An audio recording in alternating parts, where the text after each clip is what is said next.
Որոշակի կորպորատիվ երեկույթի ժամանակ, որը լուսավորվում էր ոսկեգույն ճրագներով, մի կին խայտառակվեց մեկի կողմից, ով պետք է պաշտպաներ նրան։ Սակայն հետաքրքիր հայացքների խեղդված ծիծաղների մեջ մեկ այլ տղամարդ տեսավ շատ ավելին, քան պարզապես նվաստացումը, նա տեսավ նրա մեջ ծնվող ուժը։ Մի քանի ակնթարթում մի երեկո, որը թվում էր պարզապես անհարմար, դարձավ ճակատագրեր փոխող անսպասելի ճշմարտություններ բացահայտող շրջադարձային պահ։ Իսկ երբ վերելակի դռները բացվեցին, այլս ոչինչ նույնը չէր։ Այս հուզիչ պատմությունը լսելուց առաջ մի մոռացեք բաժանորդագրվել ալիքին, հուզիչ պատմություններում անսպասելի շրջադարձերում շարունակելու համար։ Գլուխ 1. Հյուսիսային պողոտայի գործարար շենքի 12-րդ հարկի խնջույքի սրահի լույսերը փայլատակում էին ոսկեգույն ու կարմիր երանգներով, արտացոլվելով հսկայական ապակիների վրա, որոնցից ներքում երում էր լուսավորված երանը։ Դա Հովհաննիսյան գովազդ խմբի քաղաքի խոշորագույն գործակալություններից մեկի տարեվերջյան երեկույթն էր։ Անահիտ Մանուկյանը փորձում էր ձուլվել աշխույժ զրուցող գործընկերների ամբոխին, որոնք ձեռքներին փրփրուն գինու գավաթներ բռնած ծիծաղում էին։ Նրանց ծիծաղն արձագանքում էր օթորակվող սրահում, որտեղից թանկարժեք օծանելիքի նրբաճաշակ խորտիկների բույր էր գալիս։ Անահիտը 32 տարեկան էր, ուներ մինչ ուսերն հասնող շագանակագույն, ուղիղ մազեր, մուգ աչքեր, որոնք կարծես միշտ ավելի շատ դիտում էին, քան խոսում, բնական նրբագեղություն, որը ջանք չէր պահանջում։ Այդ երեկո նա կրում էր դերձակի կարած կոստյում, որը գնել էր Դալմա Գարթեն մոլից 3 շաբաթ առաջ, երկար մտածելուց հետո, թե արդյոք արժեր այդ ներդրումը։ Արժեր։ Ճիշտ չափով կիպ բաճկոնը բարձր գոտկատեղով տաբատը նրան ստիպում էին իրեն զգալ վստահ, պրոֆեսիոնալ, հեռու այն ուշադրությունից, որը չէր ցանկանում ստանալ։ Հատկապես նրանից։ Ռուբեն Սարգսյանը սրահի մյուս կողմում էր, շրջապատված արտրային բաժնի գործընկերների խմբով, չափազանց բարձր ծիծաղում էր, չափազանց արագ խմում, լինելով հենց այն, ինչ միշտ եղել էր, ուշադրության կենտրոնում։ Գելով հետ սանրված մուգ մազեր, երկու կոճակն արձակած սպիտակ վերնաշապիկ, վզին թուլացրած փողկապ, կարծես վիսկիի գովազդի համար կեցվածք էր ընդունել։ Ռուբենը գեղեցիկ էր, դա գիտեր։ Հմայիչ էր, երբ ուզում էր, դաժան, երբ կարող էր։ Եվ Անահիտից 4 տարի էր պահանջվել, հասկանալու համար, որ այդ երկու բաները միասին էին գալիս։ Նրանք բաժանվել էին 3 ամիս առաջ։ Որոշումը նա էր կայացրել մի հիմար վեճից հետո, որ Ռուբենը երկրորդ անգամ անընդմեջ մոռացել էր իր ծննդյան օրը։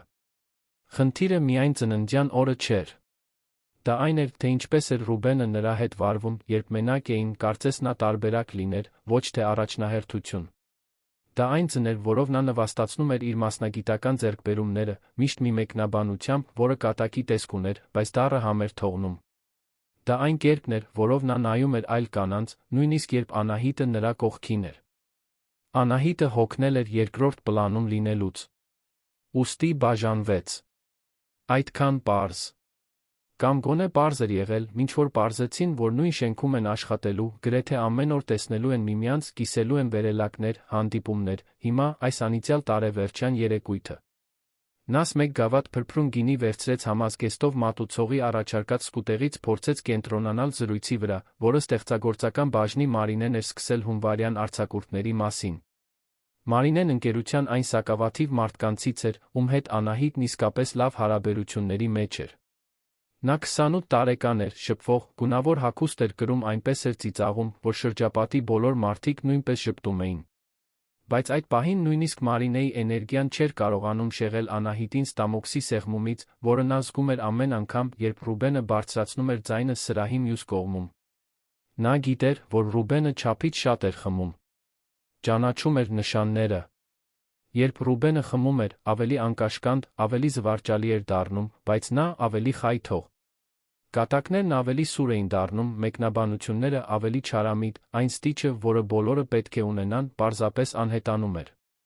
Հենց այդ պահին ֆոնային երաժշտությունը ցածրացվեց, գործառնությունների տնօրեն Տիգրան Հովհաննիսյանը, 50 անց մի պարոն, ալեխառն մազերով անթերի կոստյումով, բարձրացավ սրահի անկյունում տեղադրված փոքրիկ բեմ։ Նա շնորհակալություն հայտնեց բոլորին աշխատանքային տարվա համար, խոսեց հասած նպատակների մասին, գովեց որոշ թիմերի, հայտարարեց, որ բոլորը կստանան ամանորյա պարգավճար։ Քաղաքավարի ծափահարություններ հնչեցին սրահում։ Եվ հետո Տիգրանը սխալ թույլ տվեց, հարցնելով, թե արդյոք որե մեկը ցանկանում է կենաց ասել։ Անահիտը զգաց, թե ինչպես ամբողջ մարմինը լարվեց, երբ տեսավ Ռուբենը ձեռքը բարձրացրեց, արդեն թեթակի տատանվելով, այն ծուռ ժպիտով, որը նա չափազանց լավ էր ճանաչում։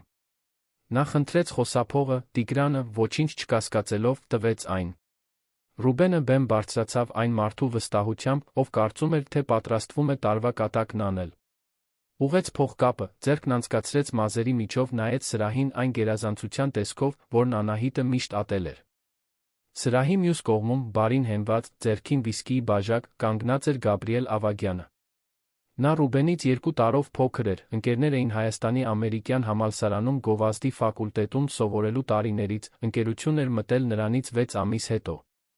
Գաբրիելը գրեթե ամեն ինչում Ռուբենի հակապատկերն էր։ Մինչ Ռուբենը շփվող էր ու աղմկոտ, Գաբրիելը դիտորդ էր ու զուսպ։ Ուներ բաց գույնի աչքեր, որոնք կարծես տեսնում էին այն, ինչից այն կողմ մարդիկ ցույց էին տալիս, ուղիղ, բայց հանգիստ կեցվածք, այնպիսի զուսպ գեղեցկություն, որը ուշադրություն չէր գոռում, բայց երբ նկատում էիր, անհնար էր անտեսել։ Գաբրիելը ճանաչում էր Անահիտին այն օրվանից, երբ նա ընդունվել էր ընկերություն 3 տարի առաջ։ Հիանալի հիշում էր այդ օրը։ Նա կրում էր մամրականաչ զգեստ, որն ընդգծում էր նրա մուգ աչքերը, ներկայացում էր արել թվային մարքեթինգի ռազմավարությունների մասին, որը տպավորել էր հանդիպումների սենյակի բոլոր ներկաներին։ Ռուբենն այդ օրը ամեն ինչ արել էր, որ ճաշին նրա կողքին նստի, Գաբրիելը տեսել էր նրանց երկուսի հարաբերությունների ծնունդը մի զգացումի խայթոցով, որը երբեք բարձրաձայն չէր խոստովանել։ Որովհետև Գաբրիելը նույնպես նկատել էր Անահիտին։ Նկատել էր նրա խելքը, այն ձև, որով նա վստահ խոսում էր ցանկացած թեմայի շուրջ, այն բնական նրբագեղությունը, որը նա կրում էր։ Նկատել էր նա այն տխրությունը, որը հայտնվում էր նրա աչքերում Ռուբենի հետ հարաբերությունների վերջին ամիսներին, երբ նա ավելի քիչ էր ժպտում, ավելի քիչ խոսում, կարծես կամաց մարում էր։ Երբ նրանք բաժանվեցին, Գաբրիելը մտածեց, որ գուցե, վերջապես, կարող էր քաջություն ունենալ իսկապես մոտենալ նրան։ Բայց Անահիտն այնքան վիրավորված, այնքան ինքնամփոփ էր թվում, որ նա չցանկացավ լինել մեկ տղամարդ, որը փորձում է գրավել նրա ուշադրությունը, երբ նա ակնհայտորեն տարածքի կարիք ուներ։ Ուստի Գաբրիելը սպասեց։ Հեռվից դիտեց։ Եվ այդ երեկո, երբ հարբած Ռուբենը խոսափող էր բռնել, նա վատ կանխազգացում ունեցավ։ Ռուբենի ձայնը, ուժեղացված ձգձգված, արձագանքեց սրահում։ Այսօր ուզում եմ հատուկ կենաց ասել։ Կենաց բոլորիս, ովքեր քրտնաջան աշխատել ենք ամբողջ տարին, ովքեր արժանի ենք տոնելու, հատկապես կենաց հիշելու համար, որ ոչինչ հավերժ չէ, այնպես չէ ժողովուրդ։ Հարաբերությունները գալիս ու գնում են, երբեմն մենք կարևոր բաներ ենք բացահայտում մարդկանց մասին, երբ ամենակիչն ենք սպասում։ Անահիտը զգաց, թե ինչպես արյունը սառեց երակներում։ Նա դա չէր անի։ Չէր անի։ Ռուբենը շարունակեց, այժմ ուղիղ նայելով նրան։ Օրինակ, այս տարի ես սովորեցի, որ որոշ մարդիկ սառնարանների նման են։ Դրսից գեղեցիկ, բայց ներսից սառը։ Պահպանում են իրերը, բայց ոչինչ չեն տաքացնում։ Եվ մենք այնտեղ փորձում ենք կրակ վառել, բայց օգուտ չկա, որովհետև սառույցը կրակ չի բռնում, այնպես չէ։ Սրահի մի մասը ծիծաղեց։ Նյարդային, անհարմար ծիծաղ, այնպիսին, որ մարդիկ ծիծաղում են, երբ չգիտեն, պետք է ծիծաղեն, թե ոչ։ Մյուս մասը լիակատար լռության մեջ մնաց, զգալով օդում կախված անհարմարության ծանրությունը։ Անահիտը զգաց, թե ինչպես այրվեց դեմքը, բայց դա ամոթից չէր։ Դա կատաղություն էր։ Հին, կուտակված կատաղություն բոլոր այն պահերից, երբ իրեն նվաստացրել էին, բոլոր այն անգամներից, երբ կուլ էր տվել չարամիտ մեկնաբանությունը, բոլոր այն իրավիճակներից, երբ ընտրել էր չհակադարձել խաղաղություն պահպանելու համար։ Բայց այդ պահին ղեկավարների, գործընկերների, ենթակաների առաջ ընկերության տարեվերջյան երեկույթին, որտեղ նա ամուր հարգված հեղինակություն էր կառուցել, Ռուբենն ընտրել էր տարիների հարաբերությունները հանրային կատակի վերածել։ Եվ Անահիտ Մանուկյանը թույլ չէր տալու, որ դա այդպես անցնի։ Մարինեն դիպավ նրա թին, շշնջալով. «Անի, ուշադրություն մի դարձրու։ Նա հարբած է, չարժե»։ Բայց Անահիտն արդեն շարժվում էր։ Անցավ սրահով ամուր քայլերով, ուղիղ մեջքով, բարձր պահած կզակով, աչքերը հառած Ռուբենին։ Զրույցները լռեցին նրա անցնելուն պես, թողնելով լարված լռության հետք։ Երբ հասավ բեմ, ձեռքը մեկնեց. «Տուր ինձ խոսափողը, Ռուբեն»։ Նրա ձայնը հանգիստ էր, զուսպ, բայց կար մի վճռականություն, որը քննարկման տեղ չէր թողնում։ Ռուբենը տատանվեց, ժպիտը դողաց դեմքին, բայց վիրավորված տղամարդկային հպարտությունը ստիպեց նրան արամարական շարժումով տալ խոսափողը։ Անահիտը բռնեց խոսափողը, շրջվեց դեպի սրահը։ Բոլորի աչքերն այժմ նրա վրա էին։ Զգաց, թե ինչպես սիրտը սկսեց արագ բաբախել, բայց ձայնը հնչեց ամուր։ Շնորհակալ եմ այս հետաքրքիր համեմատության համար, Ռուբեն։ Ճիշտ է, սառնարանները սառն են։ Բայց գիտես, ինչ են անում սառնարանները։ Նրանք պահպանում են այն, ինչն արժեքավոր է։ Պաշտպանում են այն, ինչը կարող է փչանալուց։ Եվ կաս մի բան սառնարանների մասին, որը դու մոռացար նշել։ Նրանք սառն են թվում միայն այն պատճառով, որ էներգիա չեն վատնում անպետք բաների վրա։ Որովհետև, եկեք խոստովանենք, ոչ ոք թաց լուցկիով կրակ չի վառում, այնպես չէ՞։ Սրահում որոշ մարդիկ զուսպ ծիծաղեցին։ Մյուսները բերանները բաց մնացին։ Ռուբենը կարմրեց, ծնոտը սեղմված։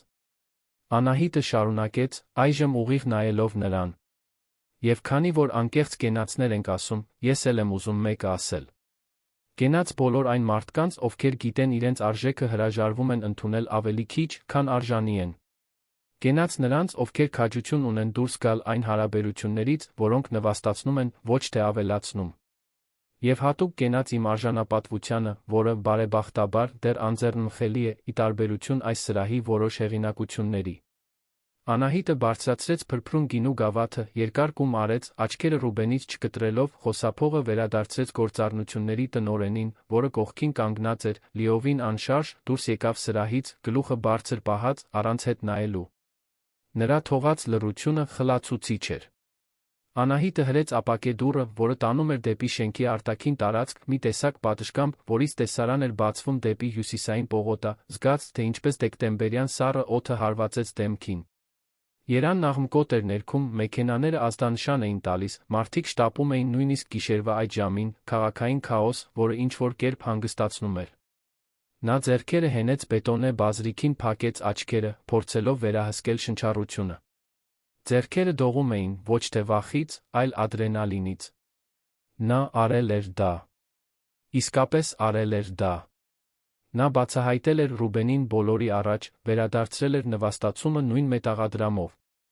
Եվ զգում էր իրեն, ամիսներ շարունակ առաջին անգամ, լիովին կենդանի։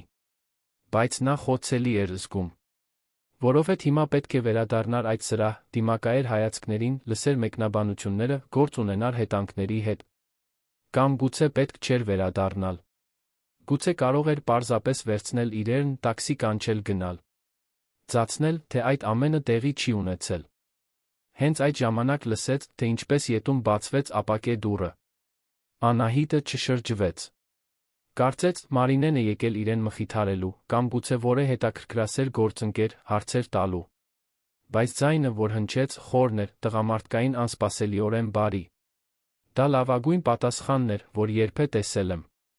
Նա շրջվեց, տեսավ Գաբրիել Ավագյանին, որը կանգնած էր մի քանի քայլ հեռու, ձեռքերը տաբատի գրպաններում, բաց գույնի աչքերը հառած նրան այնպիսի լարվածությամբ, որը նրան ստիպեց մի պահ մոռանալ շնչել։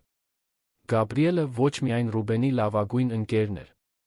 Նա մեկն էր, ում Անահիտը միշտ հեռվից նկատել էր, բայց երբեք չէր համարձակվել մոտենալ։ Գուցե որովհետև նա նախկին ընկերոջ ընկերն էր, գուցե որովհետև երբեք հետաքրքրության հստակ նշան չէր ստացել, կամ գուցե որովհետև խորքում Անահիտը վախենում էր նորից ռիսկի դիմել։ Դու տեսա՞ր, հարցրեց նա, ձայնն ավելի թույլ հնչեց, քան մտադրվել էր։ Ամեն ինչ տեսա։ Նա մի քանի քայլ արեց դեպի Անահիտը, բայց պահպանեց հարգալից հեռավորություն։ Տեսա, թե նա ինչ արեց, տեսա, թե դու ինչ արեցիր։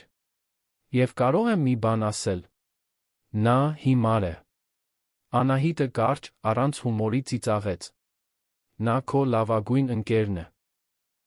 Ուղեց Գաբրիելը, լուրջ տոնով։ Բայց ես համամիտ չեմ նրա արածի հետ։ Երբեք համամիտ չէի լինի։ Այն, ինչ նա արեց այնտեղ, խղճուկ էր, անվստահ վախկոտ։ Եվ ես ուզում էի, որ դու իմանայիր, որ սրահում ոչ բոլորն էին ծիծաղում։ Շատերը նրա համար էին անհարմար զգում, ոչ թե քեզ համար։ Անահիտը կոկորդում կոշտուկ զգաց։ Սա չէր սպասում։ Չէր սպասում, որ Գաբրիելը բոլոր մարդկանցից կգար այնտեղ իրեն պաշտպանելու։ Իրեն տալու մի բան, որը վաղուց չէր ստացել, ճանաչում։ Շնորհակալ եմ, ասաց նա կամացուկ։ Պետք չէր գալ այստեղ, բայց շնորհակալ եմ։ Պետք էր։ Գաբրիելն ավելի մոտեցավ, այժմ ընդամենը 1 քայլի հեռավորության վրա։ Որովհետև մի բան կա, որ պետք է քեզ ասեմ, սա գուցե միակ հնարավորությունն է, որ կունենամ քեզ հետ լիովին անկեղծ լինելու։ Անահիտի սիրտը արագացավ։ Նա չգիտեր, թե ինչ սպասել, բայց Գաբրիելի աչքերում մի բան կար, որը նրան միաժամանակ նյարդայնացնում հետաքրքրում էր։ Այն, ինչ նա ասաց քո մասին այնտեղ, ոչ մի կապ չունի նրա հետ, թե ով ես դու իրականում։ Դա կապ ունի նրա անվստահության, նրա անկարողության հետ, ճանաչելու այն մարդու արժեքը, ով իր կողքին էր։ Դու սառը չես, Անահիտ։ Դու բուռն ես, խելացի, ուժեղ։ Եվ ցանկացած մարդ, ով քեզ իսկապես ճանաչում է, դա գիտի։ Անահիտը զգաց, թե ինչպես աչքերը այրվեցին, բայց չէր լացելու։ Ոչ այնտեղ, ոչ այդ պահին։ Գաբրիելը շարունակեց, ձայնն այժմ ավելի ցածր, գրեթե մտերմիկ։ Ես քեզ ճանաչում եմ 3 տարի։ Տեսավ, թե ինչպես մտար այդ հանդիպումների սենյակ առաջին օրը մտածեցի, որ երբեք չեմ տեսել այդքան վստահ մի նույն ժամանակ այդքան իրական մարդու։ Տեսավ, թե ինչպես դու հիանալի կարիերա կառուցեցիր այստեղ, տեսավ, թե ինչպես դու հաղթահարեցիր ճնշումը, անհնարին ժամկետները, դժվար հաճախորդներին, երբեք չկորցրեցիր ինքնատիրապետումը։ Եվ տեսավ, թե ինչպես դու կամաց-կամաց մարում էիր նրա հետ հարաբերությունների ընթացքում։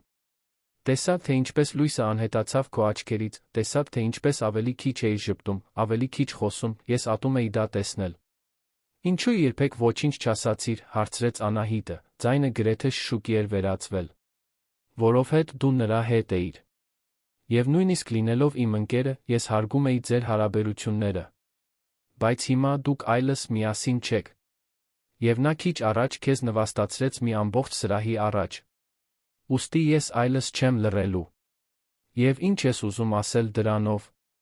Գաբրիելս 1 քայլ արեց, այժմ այնքան մոտ, որ Անահիտը կարող էր զգալ նրա օծանելիքի բույրը, փայտային զուսպ մի բան, որը հիանալի համապատասխանում էր նրան, թե ով էր նա։ Ուզում եմ ասել, որ դու շատ ավելիին ես արժանի, քան այն, ինչ ասվեց այնտեղ։ Արժանի ես մեկին, ով քեզ իսկապես տեսնում է, ով ճանաչում է, թե որքան հիանալի ես դու, ով չի վախենում քո ուժից։ Եվ ուզում եմ ասել, որ եթե դու ինձ հնարավորություն տաս, ես կցանկանայի լինել այդ մարդը։ Անահիտը խոսքեր չգտավ։ Նայեց Գաբրիելին, նրա բաց գույնի աչքերին, որոնք չափազանց անկեղծ էին թվում սուտ լինելու համար, նրա կեցվածքին, որը վստահ էր, բայց ոչ ներխուժող, այն ձին, որով նա ձեռքերը գրպաններում էր պահում, կարծես ինքն իրեն զսպում էր, առանց թույլտվության իրեն չդիպչելու համար։ Եվ այդ պահին, կանգնած այդ սառը պատշգամբում, լուսավորված երանի ֆոնին, Անահիտը որոշում կայացրեց։ Նա տուն չէր գնալու լաց լինելով։ Թույլ չէր տալու, որ այդ երեկոն ավարտվի նվաստացումով։ Նա ընտրելու էր ռիսկը։ Ընտրելու էր ապրել լիովին նոր մի բան, որը նրան միաժամանակ վախեցնում հուզում էր։ Ապա տար ինձ այստեղից, ասաց նա, ձայնը նորից ամուր։ Տար ինձ ցանկացած տեղ, որը այս շենքը չէ։ Գաբրիելը ժպտաց։ Դա հաղթական կամ ինքնահավան ժպիտ չէր։ Դա թեթացած, գրեթե զարմացած ժպիտ էր, կարծես նա էլ չէր հավատում, որ դա տեղի էր ունենում։ Իմ բնակարանը այստեղից 20 րոպեի հեռավորության վրա է։ Կարող ենք տաքսի վերցնել, գինի խմել, զրուցել։ Առանց ճնշման, առանց սպասումների։ Միայն ես դու։ Անահիտը գլխով արեց։ Գնացինք։ Նրանք միասին դուրս եկան պատշգամբից, անցան սրահով, ոչ ոքի չնայելով, իրենց իրերը վերցրին պահարանից լռությամբ իջան վերելակով։ Մի լռություն, լի հնարավորություններով, չասված բաներով, մի լարվածությամբ, որը անհարմար չէր, այլ էլեկտրական։ Փողոցում Գաբրիելը տաքսի կանչեց։ Նրանք նստեցին հետի նստատեղին, մինչ վարորդը քշում էր լուսավորված հյուսիսային պողոտայով, Անահիտը նայեց պատուհանից զգաց մի բան, որը վաղուց չէր զգացել։ Հույս։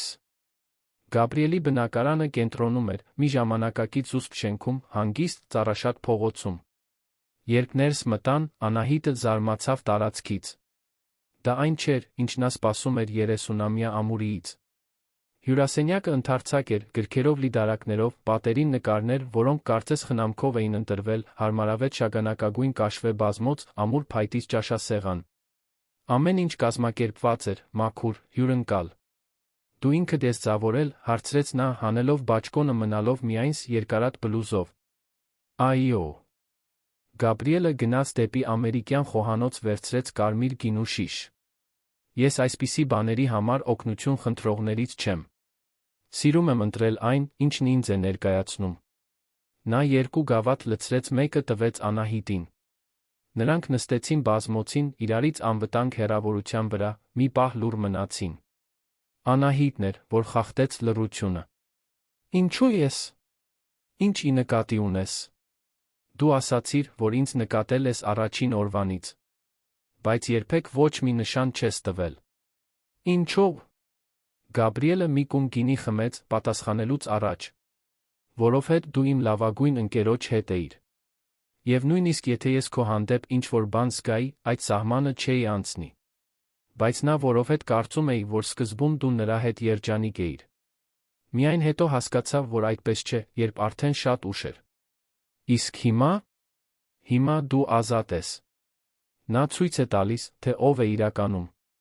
Եվ ես այլս չեմ թաքցնելու այն, ինչ զգում եմ։ Իսկ ինչ ես դու զգում։ Գաբրիելը գավաթը դրեց սուրճի սեղանին, ամբողջությամբ շրջվեց դեպի նա։ Զգում եմ, որ դու ամենահիանալի կինն ես, ում երբե հանդիպել եմ։ Զգում եմ, որ ամեն անգամ, երբ դու սենյակ ես մտնում, ես ուրիշ ոչնչի վրա չեմ կարողանում կենտրոնանալ։ Զգում եմ, որ երբ դու խոսում ես, ուզում եմ լսել ամեն մի բառ։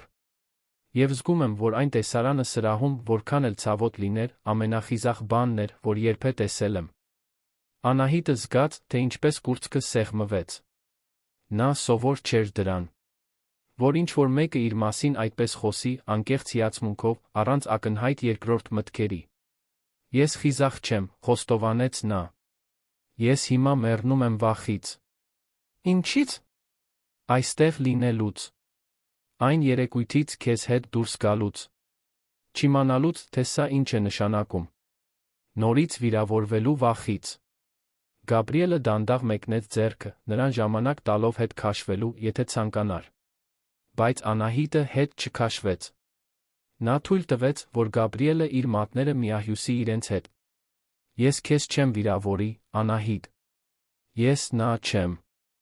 Գիտեմ։ Բայց մինույն է, սարսափելի է։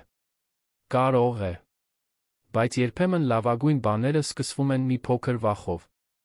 Նրանք այդպես մնացին մի որոշ ժամանակ, ձեռքերը միահյուսված, նայելով միմյանց, զգալով այդ պահի ծանրությունը։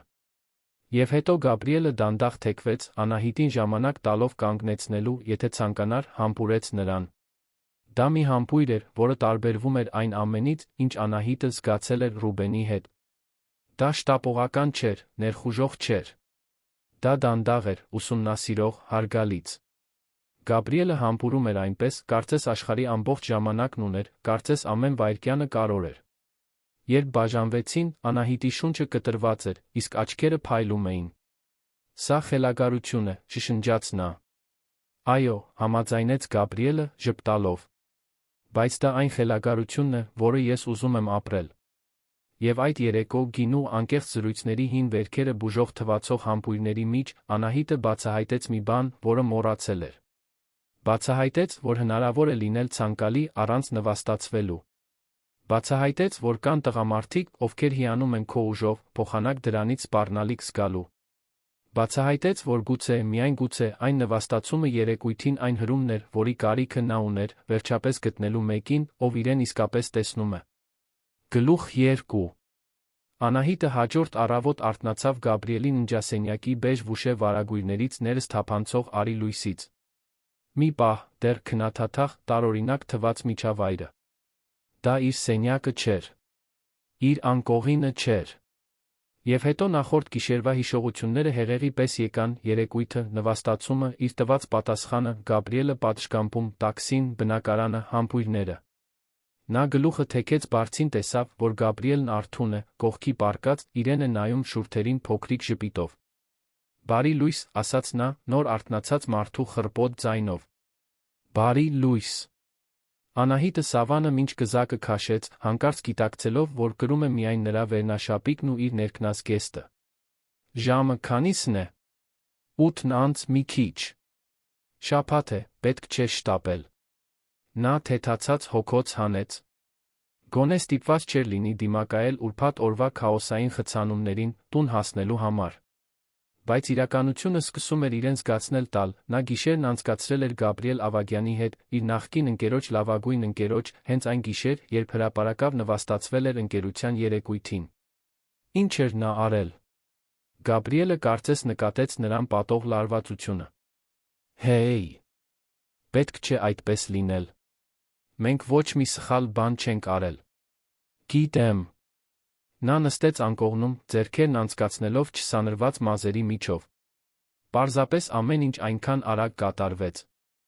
Երեկ գիշեր ես փորձում էի անտեսանելի լինել երեկույթին, իսկ հիմա այստեղ եմ քո անկողնում, չգիտեմ, թե սա ինչ է նշանակում։ Գաբրիելը նույնպես նստեց, մեջքով հենվելով մահճակալի գլխամասին։ Դա նշանակում է, որ երկու չափահաս, ազատ իրարով հետաքրքրված մարդիկ որոշել են միասին ժամանակ անցկացնել։ Պետք չէ դա ավելի բարդացնել։ Բայց դա բարդ է։ Դու նրա լավագույն ընկերն էիր։ Էի, ընդգծեց Գաբրիելը։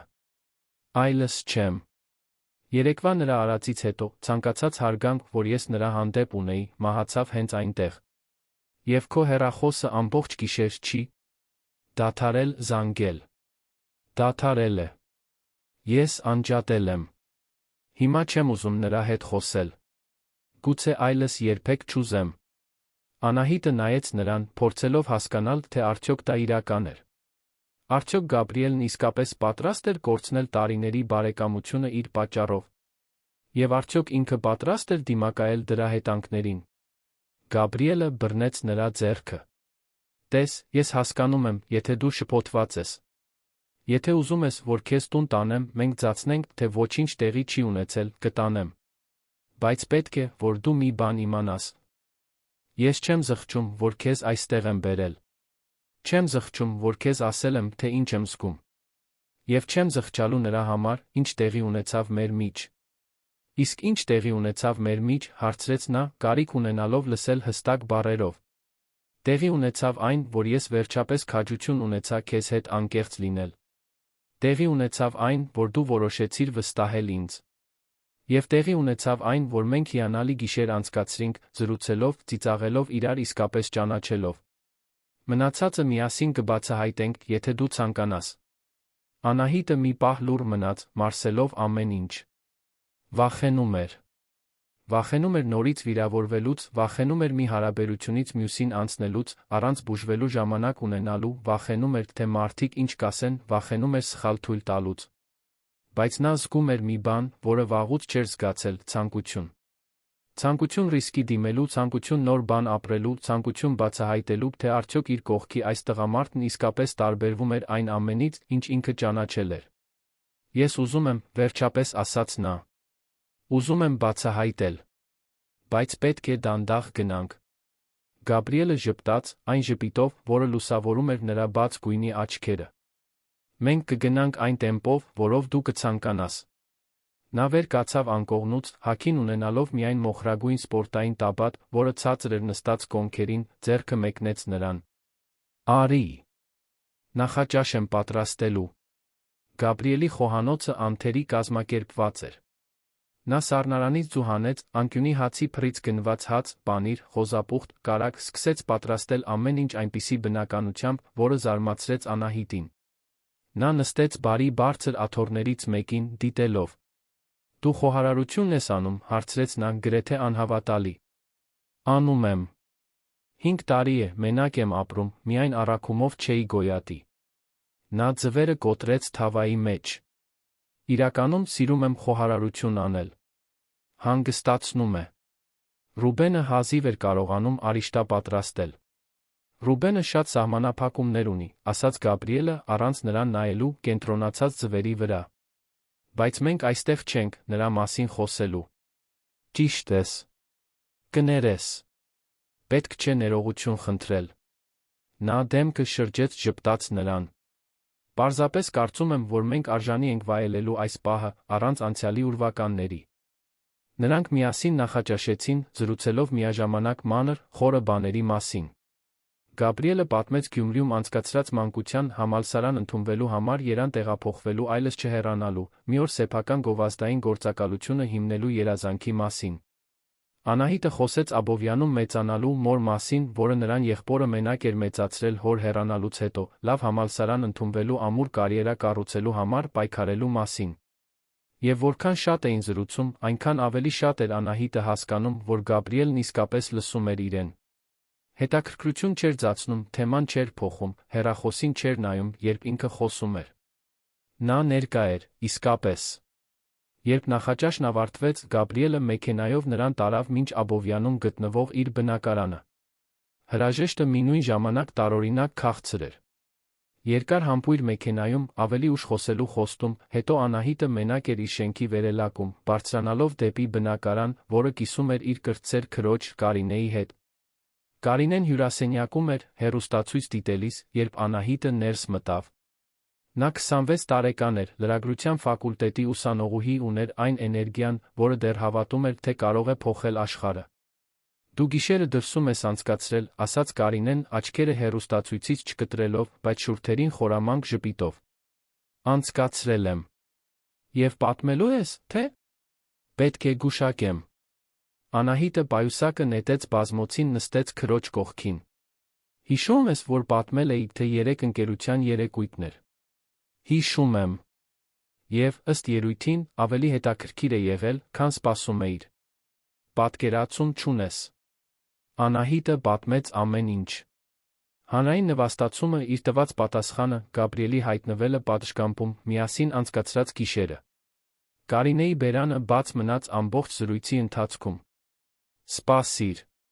Դու գիշերն անցկացրել ես Գաբրիել Ավագյանի հետ։ Ռուբենի լավագույն ընկերոջ։ Նախկին լավագույն ընկերոջ, ըստ ելույթին։ Անի, դու խենթ ես։ Սա հսկայական խառնաշփոթ է առաջացնելու։ Գիտեմ։ Բայց չեմ զղջում։ Կարինեն մի պահ ուսումնասիրեց քրոջ դեմքը։ Դու փոխվել ես։ Ինչ ի նկատի ունես։ Փայլում ես։ Վաղուց քեզ այսպիսին չէի տեսել։ Անահիտը չկարողացավ զսպել ժպիտը։ Նա տարբեր է, Կար։ Շատ տարբեր։ Հուսով եմ։ Որովհետ երեկույթի այդ տեսարանից հետո դու արժանի ես մեկին, ով քեզ թագուհու պես կվերաբերվի։ Հաջորդ օրերը մինույն ժամանակ տարօրինակ հրաշալի էին։ Գաբրիելն ու Անահիտը սկսեցին գրեթե ամեն օր տեսնվել։ Նա աշխատանքից առաջ անցնում էր նրա բնակարանով, միասին սուրճ խմելու։ Աշխատանքային օրվա ընթացքում հաղորդագրություններ էին փոխանակում, մանր-մունր բաներ, որոնք նրան ստիպում էին ժպտալ լուրջ հանդիպումների կեսին։ Միասին ընթրում էին նրա տանը, կողք կողքի պատրաստում, նոր բաղադրատոմսեր փորձում, ծիծաղում, երբ ինչ-որ բան սխալ է ստացվում։ Եվ գիշերները նրանցն էին։ Գիշերներ, երբ մարմինները հանդիպում էին մի քիմիայով, որը Անահիտը երբեք նախկինում չէր զգացել։ Գաբրիելը նրան դիպչում էր այնպես, կարծես նա թանկարժեք լիներ, կարծես նրա ամեն մի մասնիկը ուշադրության հոգատարության արժանի լիներ։ Եվ կյանքում առաջին անգամ Անահիտն իրեն լիովին հարմարավետ էր զգում, խնդրելու այն, ինչ ուզում էր, ուղղորդելու, հանձնվելու, առանց դատվելու վախի։ Բայց նրանց շուրջ կար մի փխրուն պղպջակ։ Մի պղպջակ, որը մեկուսացնում էր այդ նոր հարաբերությունը մնացած աշխարհից։ Որովհետ որքան էլ նրանք ապրում էին այդ բուռն պահը, վաղ թե ուշ պետք է վերադառնային աշխատանքի, դիմակայեին մարդկանց, գործ ունենային Ռուբենի հետ։ Գրասենյակ վերադարձը տեղի ունեցավ հաջորդ երկուշաբթի։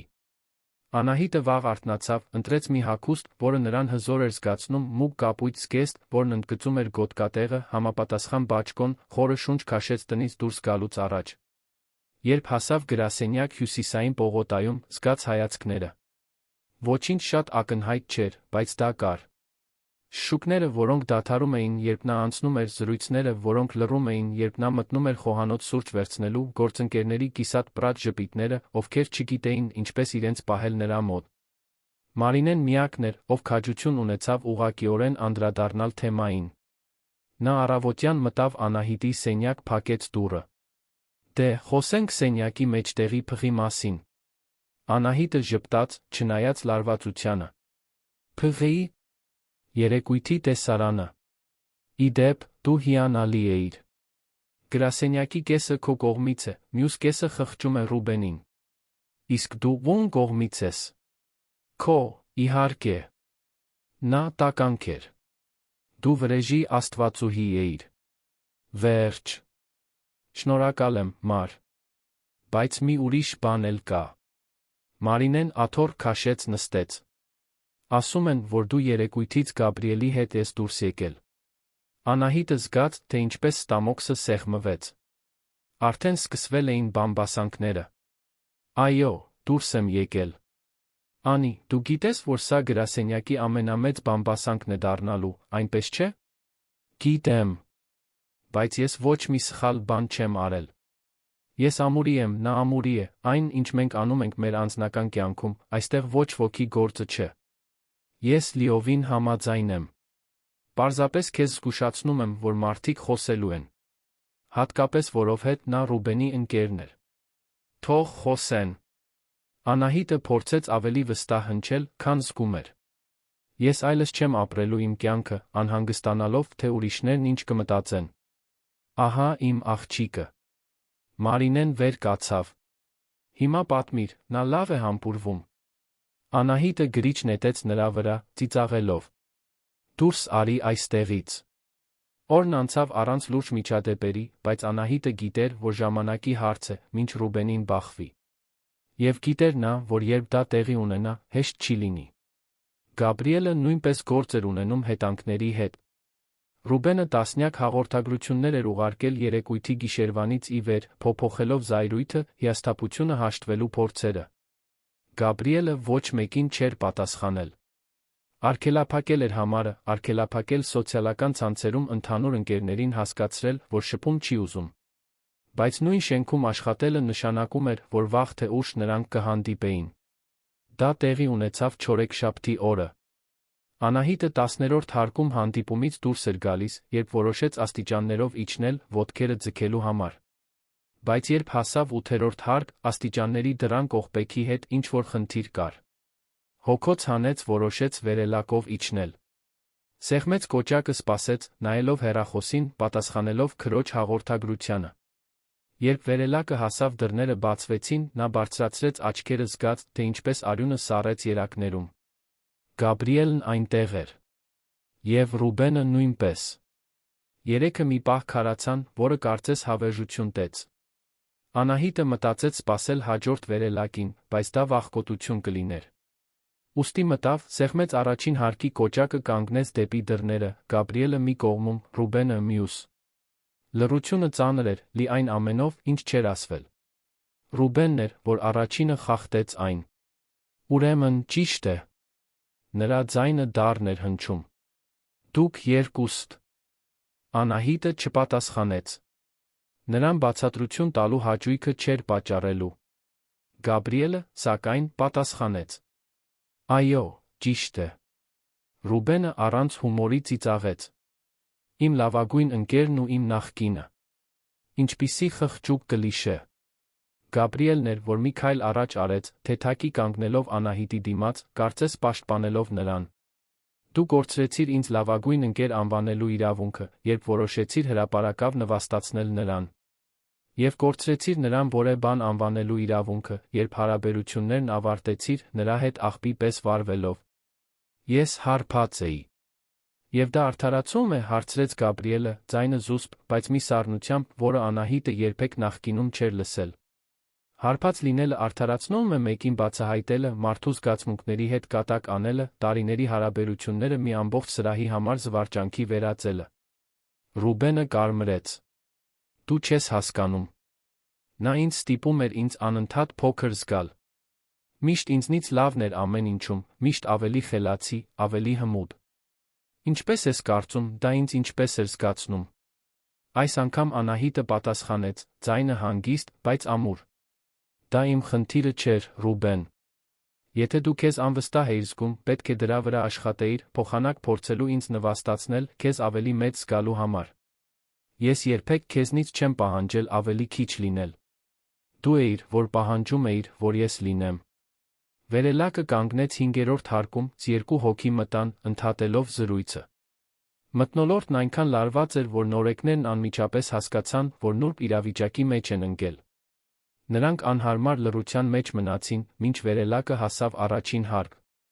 Երբ դռները բացվեցին, երկու մարդիկ արագ դուրս եկան։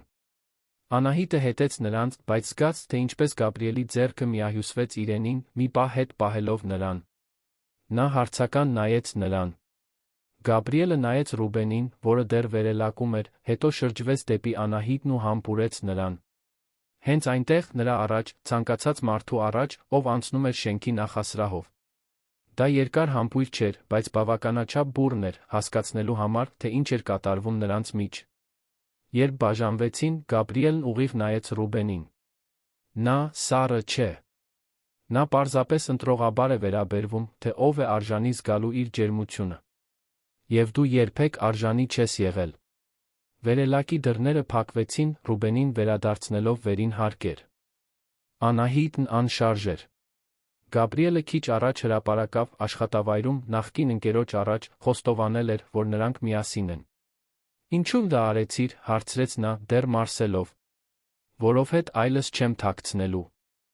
Որովհետ դու գաղտնիք չես արժանի չես, որ քեզ այդպես վերաբերվեն։ Եվ որովհետ նա պետք է հասկանար, որ վերջնականապես ավարտված է։ Իսկ եթե սա հսկայական խառնաշփոթ դառնա, ապա մենք կհաղթահարենք խառնաշփոթը։ Գաբրիելը նորից միահյուսեց իր մատները նրանց հետ։ Միասին։ Անահիտը զգաց, թե ինչպես աչքերը խոնավացան հուզմունքից։ Նա սովոր չէր դրան։ Մեկին, ով իրեն պաշտպանում է, ով իրենից չի ամաչում, ով ընտրում է իր կողքին մնալ, նույնիսկ երբ ավելի հեշտ է հեռանալ։ Ճաշենք, հարցրեց Գաբրիելը, տոնը փոխելով ավելի թեթի։ Գնացինք։ Նրանք ձեռք ձեռքի տված դուրս եկան շենքից, գործընկերների հայացքների ներքո, որոնք անկասկած դա հաջորդ ժամերի թեման էին դարձնելու։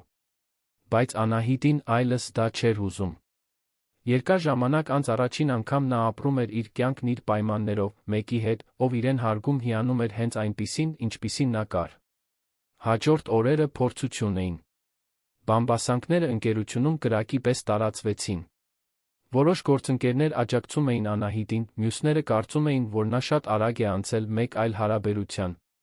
Ոմանք հիանում էին Գաբրիելով նրա կողքին մնալու համար, մյուսները նրան մեղադրում էին ընկերոջը դավաճանելու մեջ։ Բայց ճշմարտությունն այն էր, որ Անահիտի Գաբրիելի համար այդ ամենը այնքան էլ կարևոր չէր, որքան այն, ինչ նրանք միասին էին կառուցում։ Նրանք ստեղծել էին իրենց սեփական առօրյան։ Նա ամեն առավոտ անցնում էր նրա տնով, միասին սուրճ խմելու։ Նա աշխատանքից հետո գնում էր նրա բնակարան, նրանք միասին պատրաստում էին։ Հանգստյան օրերին նրանք բացահայտում էին քաղաքը, կինո էին գնում, զբոսնում Սիրահարների այգում, ընթրում նոր ռեստորաններում։ Եվ ամեն անցնող օրվա հետ Անահիտը զարմանում էր, թե որքան հեշտությամբ էր ամեն ինչ հոսում Գաբրիելի հետ։ Չկար ավելորդ դրամա, չկային հոգեբանական խաղեր, չկար ձվերի վրա քայլելու մշտական զգացողությունը։ Գաբրիելն ուղիղ էր, անկեղծ, ներկա։ Երբ խնդիր էր լինում, խոսում էր։ Երբ ինչ-որ բանի հետ համաձայն չէր, ասում էր։ Երբ երջանիկ էր, ցույց էր տալիս։ Դա պարզ էր։ Եվ Անահիտը բացահայտում էր, որ հարաբերությունները պետք է պարզ լինեն։ Մի գիշեր, նրա անկողնում պառկած մեկ տնական ընթրիքից հետո Գաբրիելը մատներն անցկացրեց նրա մազերի միջով հարցրեց. Ինչի՞ մասին ես մտածում։ Նրա մասին, թե ինչպես ամեն ինչ այդքան արագ փոխվեց։ Մի ամիս առաջ ես մի հարաբերության մեջ էի, որն ինձ դժբախտ էր դարձնում։ Այսօր ես այստեղ եմ քեզ հետ, ավելի երջանիկ, քան հիշում եմ, որ երբեք եղել եմ տարիներ շարունակ։ Եվ դա քեզ վախեցնում է։ Մի քիչ, խոստովանեց Անահիտը։ Վախենում եմ արթնանալ բացահայտել, որ դա չափազանց լավ է, իրական լինելու համար։ Գաբրիելը նրա դեմքը շրջեց դեպի իրեն։ Դա չափազանց լավ չէ։ Դա հենց այն է, ինչին դու միշտ արժանի ես եղել, երբեք չես ունեցել։ Եվ դա չի ավարտվի, որովհետև ես ոչ մի տեղ չեմ գնալու, Անահիտ։ Ես այստեղ եմ, որովհետև ուզում եմ լինել, որովհետև ընտրում եմ լինել, ամեն օր։ Ինչպես կարող ես այդքան վստահ լինել։ Որովհետև ես 3 տարի քեզ հեռվից եմ դիտել, ցանկանալով լինել այն մարդը, ով քեզ ժպտալ է տալիս։ Հիմա, երբ վերջապես այդ հնարավորությունն ունեմ, չեմ վատնելու այն։ Անահիտը այնքան ուժեղ հուզմունքի ալիք զգաց, որ ստիպված եղավ հայացքը փախցնել։ Նա սովոր չէր խոցելիության այդ մակարդակին, որ ինչ-որ մեկն այդքան բաց լինի սեփական զգացմունքների մասին։ Հեյ, Գաբրիելը նրբորեն բռնեց նրա կզակը։ Դու կարող ես ինձ վստահել։ Փորձում եմ։ Պարզապես դժվար է այդքան երկար հիասթափվելուց հետո։ Գիտեմ։ Եվ ես քեզ կապացուցեմ ամեն օր, որ ես տարբեր եմ։ Եվ նա ապացուցեց։ Հաջորդ շաբաթ, երբ Անահիտը կարևոր ներկայացում ուներ պոտենցիալ հաճախորդի համար չափազանց նյարդայնացած էր, Գաբրիելը մինչ ուշ գիշեր նրա հետ արթուն մնաց, օգնելով վերանայել սլայդները։ Երբ նա կարողացավ կնքել պայմանագիրը, նա ծաղիկներ գնեց գրասենյակի ելքի մոտ, սպասեց նրան հպարտ ժպիտով։ Երբ Անահիտի մեքենան փչացավ Սայաթ Նովայի պողոտայի մեջտեղում մի անձրոտ առավոտ, Գաբրիելը կարևոր հանդիպումից դուրս եկավ, նրան վերցնելու։ Երբ նա պատահաբար նշեց, որ կարոտում է այն թխվածքը, որը մայրն էր պատրաստում մանուկ հասակում, Գաբրիելն ամբողջ շաբաթ օրն անցկացրեց, փորձելով կրկնօրինակել բաղադրատոմսը, մինչ որ ճիշտ ստացվեց։ Դրանք փոքր ժեստեր էին, բայց նշանակում էին ամեն ինչ։ Որովհետև ցույց էին տալիս, որ Գաբրիելն ուշադրություն էր դարձնում, որ նրան հոգ էր տանում, որ նա ջանք էր թափում ակտիվորեն ներկա լինելու նրա կյանքում։ Եվ Անահիտը նույնպես փոխադարձում էր։ Բացահայտեց, որ Գաբրիելը սիրում է հին վեստերն ֆիլմեր, ուստի մի ուրբաթ երեկո Քլինտ Իսթվուդի մարաթոն կազմակերպեց։ Նկատեց, որ նա լարված է աշխատանքի մի նախագծի պատճառով, պատրաստեց այն ընթրիքը, որը նա ամենաշատն էր սիրում։ Զարմացրեց նրան մի խմբի համերգի տոմսերով, որի մասին նա տարիներ առաջ նշել էր, որ սիրում է։ Նրանք ինչ-որ բան էին կառուցում։ Ամուր մի բան, հիմնված փոխադարձ հարգանքի, հիացմունքի ցանկության վրա։ Եվ ամեն անցնող օրվա հետ այն պղպջակը, որը նրանց պաշտպանում էր արտաքին աշխարհից, մի փոքր ավելի ամուր էր դառնում։ Գլուխ 3 Վերելակի այդ տեսարանից 3 շաբաթ անց Անահիտը սկսեց զգալ, որ վերջապես հավասարակշռություն է գտնում։ Գրասենյակում դեռ երբեմն շշնջում էին, բայց բամբասանքները կորցրել էին իրենց ուժը։ Ռուբենին տեղափոխել էին ընկերության Վանաձորի մասնաճյուղ, մի փոփոխություն, որը նա փորձում էր ներկայացնել որպես պաշտոնի բարձրացում, բայց բոլորը գիտեին, որ դա տնօրինության կողմից երեկույթից հետո ստեղծված անհարմար իրավիճակը հարթելու միջոց էր։ Եվ Գաբրիելը դարձել էր Անահիտի առօրյայի հիմնական մասը։ Նրանք դեռ հստակ չէին սահմանել, թե ինչ էին իրենց հարաբերությունները, պիտակներ չէին դրել, բայց կար լուր բացառիկություն, փոխադարձ հասկացողություն, որ դա լուրջ էր, իրական էր, օրեցօր աճում էր։ Մի հինգշաբթի երեկո էր, որ նրանց կառուցած կատարյալ պղպջակի վրա առաջին ճաքը հայտնվեց։ Անահիտը Գաբրիելի բնակարանում էր, ընկերակցում էր նրան, մինչ նա ավարտում էր որոշ ուշացած հաշվետվություններ։ Նա բազմոցին նստած գիրք էր կարդում, երբ նրա հեռախոսը զանգեց։ Մայրն էր։ Ալո, մամ։ Տիկին Սիրանուշի ձայնը մյուս կողմից հնչեց անհանգիստ։ Անի, կարող ես վաղը երեկոյան գալ մեր տուն։ Պետք է քեզ Կարինեի հետ մի բանի մասին խոսեմ։ Իհարկե։ Ինչ-որ բան է պատահել։ Հեռախոսով չի։ Վաղը կխոսենք։ Անահիտն անջատեց հեռախոսը, կրծքում սեղմոց զգալով։ Նա բավական լավ էր ճանաչում մորը, իմանալու համար, թե երբ ինչ-որ բան այն չէ։ Տիկին Սիրանուշը ուժեղ կին էր, որը մենակ էր մեծացրել 2 դուստրերին, աշխատելով որպես բուժքույրի օգնական, բայց վերջերս սկսել էր բողոքել հոգնածությունից, չանցնող ցավերից։ Գաբրիելը նկատեց նրա դեմքի փոփոխությունը։ Ամեն ինչ լավ է։ Մայրս ուզում է վաղը խոսել։ Ասաց, որ կարոր է։ Ուզում ես քեզ հետ գամ։ Անահիտը նայեց նրան, զարմացած առաջարկից։ Դու դա կանեիր։ Իհարկե։ Եթե ընկերակցության կարիք ունես, ես այստեղ եմ։ Եվ այսպես, պարզ ու բնական, Գաբրիելը ծանոթացավ Անահիտի ընտանիքի հետ։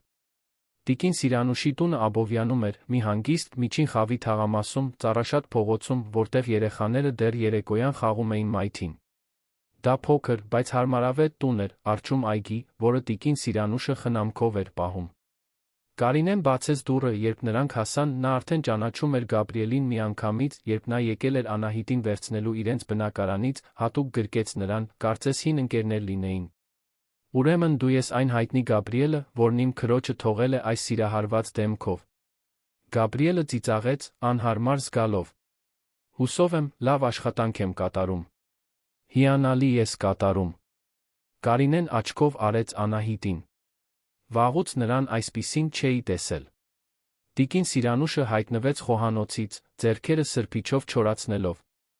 Նա 50 անց մի կին էր, մազերը սկսում էին ալեխառնվել, հոգնած, բայց բարի աչքերով, այն էներգիայով, որը բնորոշ է ամբողջ կյանքը ուրիշներին խնամած մարդուն։ Ուրեմն սա այն տղան է, որը գողացել է իմ աղջկա սիրտը։ Մամ, բողոքեց Անահիտը, կարմրելով։ Ինչ։ Ճշմարտությունը չեմ կարող ասել։ Տիկին Սիրանուշը անկեղծորեն գրկեց Գաբրիելին։ Բարի գալուստ, սիրելիս։ Ուրախ եմ վերջապես քեզ հետ ծանոթանալու համար։ Նրանք նստեցին խոհանոցի սեղանի շուրջ, որտեղ տիկին Սիրանուշը եգիպտացորենի ալյուրով թխված թարմ սուրճ էր պատրաստել։ Մի քանի րոպե զրույցը թեթև, հաճելի։ Գաբրիելը գրավեց տիկին Սիրանուշին, խոսելով սեփական մոր իր կյանքում ուժեղ կանանց կարողության մասին։ Բայց հետո տիկին Սիրանուշը լրջացավ։ Դե, դուք երի զարմանում եք, թե ինչու եմ խնդրել այսօր այստեղ գալ։ Անահիտն ու Կարինեն լարված նայեցին իրար։ Անցյալ շաբաթ բժշկի էի գնացել, որոշ սովորական հետազոտություններ անցնելու։ Եվ պարզեցին, որ սրտի հետ կապված խնդիր ունեմ։ Դեռ շատ լուրջ բան չէ, բայց պետք է միջամտություն անեմ։ Անահիտը զգաց, թե ինչպես աշխարհը կանգ առավ։ Ինչ տեսակի միջամտություն։ Անգիոպլաստիկա։ Զարկերակներիցս մեկում խցանում ունեմ։ Բժիշկն ասաց, որ դա համեմատաբար տարածված բան է, որ միջամտությունն անվտանգ է, բայց հետո որոշ խնամք կպահանջվի։ Եվ երբ է դա լինելու, հարցրեց Կարինեն, ձայնը դողալով։ Հաջորդ շաբաթ։ Արդեն ամեն ինչ պլանավորված է։ Ինչու ավելի շուտ չասացիր, Անահիտը զգաց, թե ինչպես արցունքները այրեցին աչքերը։ Որովհետև չէի ուզում, որ անհարկի անհանգստանաք։ Հիմա, երբ ամեն ինչ հաստատված է, դուք պետք է իմանաք։ Գաբրիելը, որը մինչ այդ լուռ էր, առաջ թեքվեց։ Տիկին, վերականգնման ընթացքում ձեզ օգնություն պետք կլինի։ Այո, կլինի։ Մի քանի շաբաթ հանգիստ կպահանջվի, առանց ծանրություն բարձրացնելու, առանց լարվելու։ Ապա եկեք կազմակերպվենք։ Գաբրիելը նայեց Անահիտին Կարինեին։ Դուք երկուստ էլ աշխատում եք, բայց կարող ենք հերթափոխի գրաֆիկ կազմել։ Ես էլ կարող եմ օգնել, եթե թույլ տաք։ Տիկին Սիրանուշը խոնավ աչքերով նայեց Գաբրիելին։ Դու դա կանեիր։ Այն դեպքում, երբ հազիվ ես ինձ ճանաչում։ Բավականաչափ ճանաչում եմ, իմանալու համար, որ դուք կարող եք Անահիտի համար։ Եվ այն, ինչը կարող է նրա համար, կարող է նա ինձ համար։ Անահիտը սեղանի տակից բռնեց Գաբրիելի ձեռքը, չափազանց հուզված խոսելու համար։ Այդ գիշեր, վիրահատության վերականգնման բոլոր մանրամասները կազմակերպելուց հետո, Գաբրիելը Անահիտին հետ տարավ իր բնակարան։ Նա լուռ էր մեքենայում, նայում էր պատուհանից, փորձելով մարսել ամեն ինչ։ Երբ հասան, նա ընկավ բազմոցին, վերջապես թույլ տվեց, որ արցունքները հոսեն։ Գաբրիելը նստեց նրա կողքին, գրկեց նրան։ Նա լավ կլինի։ Գիտեմ։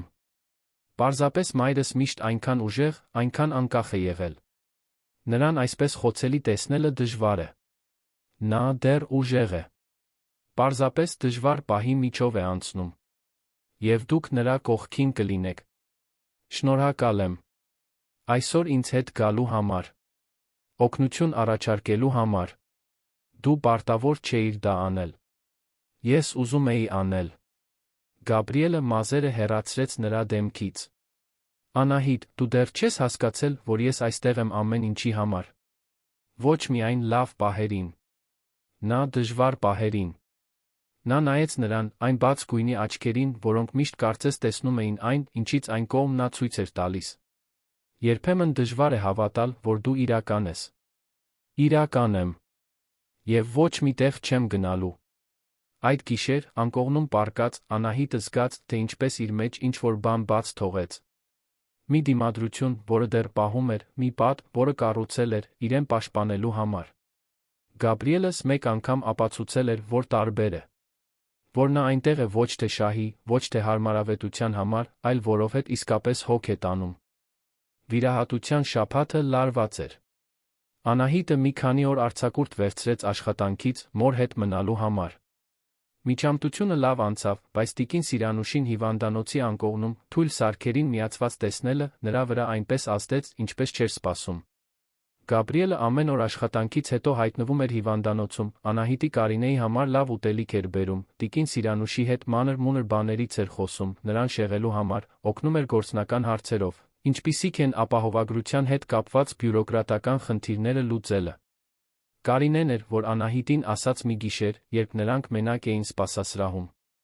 Նա յուրահատուկ է, քույրիկ։ Գիտեմ։ Վախենում ես։ Ինչի՞ց։ Որ չափազանց լավ է, իրական լինելու համար։ Անահիտը մի պահ մտածեց։ Այո։ Ամեն օր։ Արթնանում եմ, սպասելով, որ նա էլ արթնանա, հասկանա, որ կարող է ավելի լավին գտնել, առանց այսքան բեռի։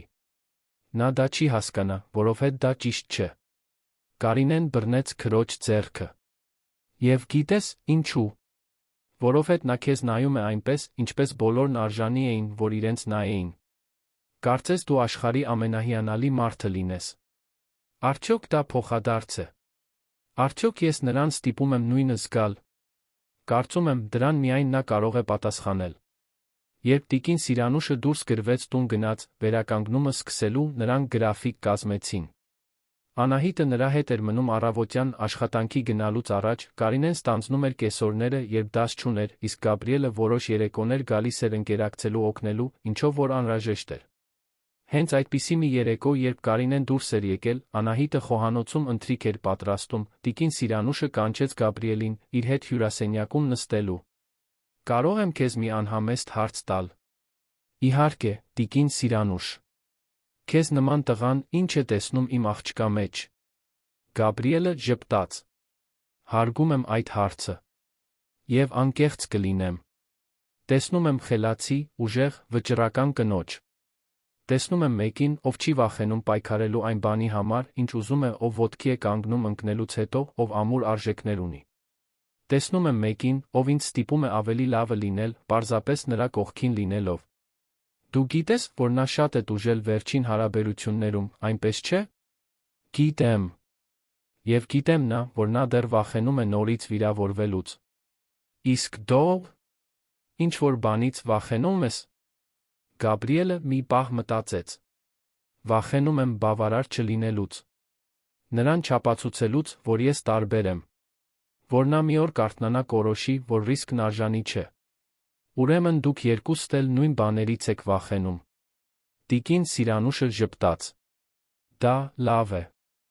Նշանակում է, երկուստ էլ իսկապես հոգ եք տանում։ Ես հոգ եմ տանում։ Շատ։ Ապա շարունակիր դա ցույց տալ նրան։ Որովհետև Անահիտը համառ է, հպարտ սարսափում է ինչ-որ մեկից կախված լինելուց։ Բայց նա դրա կարիքն ունի։ Բոլորն ունեն։ Կշարունակեմ։ Ամեն օր։ Երբ Անահիտը խոհանոցից վերադարձավ ընթրիքով, տեսավ մորն ու Գաբրիելին զրուցելիս, հին ընկերների պես, զգաց, թե ինչպես սիրտը տաքացավ։ Տեսնել, թե ինչպես իր սիրելի երկու մարդիկ լավ հարաբերությունների մեջ են, ավելի կարևոր էր, քան պատկերացրել էր։ Տիկին Սիրանուշի վերականգնման շաբաթներն անցան, նա կամաց-կամաց վերադարձավ իր սովորական առօրյային։ Առողջությունը լավացավ, վախն անցավ, կյանքը սկսեց վերակազմակերպվել։ Բայց Անահիտի Գաբրիելի համար ինչ-որ բան փոխվել էր։ Այդ իրավիճակի միջով միասին անցնելը, իրար խոցելիության ճնշման պահերին տեսնելը, ամրապնդել էր նրանց հարաբերություններն այնպես, ինչպես ամիսների ռոմանտիկ հանդիպումները չէին կարողանա։ Մի շաբաթ երեկո վերելակի տեսարանից 2 ամիս անց Գաբրիելը նայեց իր կողքին անկողնում պառկած Անահիտին, հասկացավ, որ այլս չի կարող իր մեջ պահել այն, ինչ զգում է։ Անի։ Պետք է քեզ մի բան ասեմ։ Նա դեմքը շրջեց դեպի նա, հանկարծ զգոնանալով։ Ինչ։ Ես սիրահարված եմ քեզ։ Հաջորդած լռությունը լարված էր։ Անահիտը քարացել էր, աչքերը լայն բացված, չիմանալով ինչ ասել։ Գաբրիելը շարունակեց. Գիտեմ, որ գուցե շատ վաղ է, գիտեմ, որ դու դեռ վախենում ես, բայց այլս չեմ կարող սա պահել։ Ես լիովին սիրահարված եմ քեզ։ Քո ուժին, քո խելքին, այն ձին, որով դու հոգ ես տանում քո սիրելիների մասին։ Քո ժպիտին, երբ կարծում ես, թե ոչ ոք չի նայում, այն ձին, որով դու ճակատդ կնճռում ես, երբ կենտրոնացած ես։ Ամեն ինչին։ Անահիտը զգաց, թե ինչպես աչքերը խոնավացան։ Գաբրիել, ես, պետք չէ հիմա ոչինչ ասել։ Պարզապես պետք էր, որ դու իմանայիր։ Որովհետև սա թաքցնելն ինձ սպանում էր։ Բայց Անահիտը գլուխը թափահարեց։ Ոչ։ Դու չես հասկանում։ Ես էլ եմ սիրահարված քեզ։ Սարսափում եմ դրանից, բայց սիրահարված եմ։ Գաբրիելը 2 ձեռքով բռնեց նրա դեմքը։ Ապա ինչու ես վախենում։ Որովհետ ինչ, եթե դու հասկանաս, որ ես այնքան էլ հիանալի չեմ, որքան մտածում ես։ Ինչ, եթե ես քեզ հիասթափեցնեմ։ Ինչ, եթե։ Ինչ, եթե ոչինչ։ Գաբրիելն ընդհատեց նրան. Անահիտ, ես քեզ 3 տարի է ճանաչում եմ։ Սա գույր սեր չէ։ Ես հստակ գիտեմ, թե ով ես դու, ներառյալ թերությունները, ներառյալ դժվար կողմերը։ Եվ մինույն է, ընտրում եմ քեզ։ Ամեն օր, ընտրում եմ քեզ։ Ինչպես կարող ես այդքան վստահ լինել։ Որովհետ երբ քեզ հետ եմ, ամեն ինչ իմաստ է ստանում։ Որովհետ վերջին 2 ամիսներին ես ավելի երջանիկ եմ եղել, քան տարիներ շարունակ։ Որովհետ երբ մտածում եմ ապագայի մասին, դու այնտեղ ես։ Անահիտը նրան քաշեց դեպի իրեն, համբուրելու։ Դա նուրբ կամ ռոմանտիկ համբույր չէր։ Դա հուսահատ էր, լի հուզմունքով, վախով, հույսով։ Երբ բաժանվեցին, նա շշնջաց նրա շուրթերին. Ես սիրում եմ քեզ։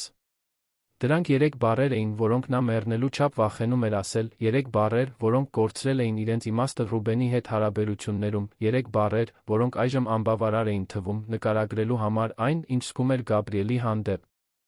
Նա իրեն ավելի մոտ քաշեց, ոտքերը միահյուսեց նրանց հետ, մատները նրա մազերի մեջ։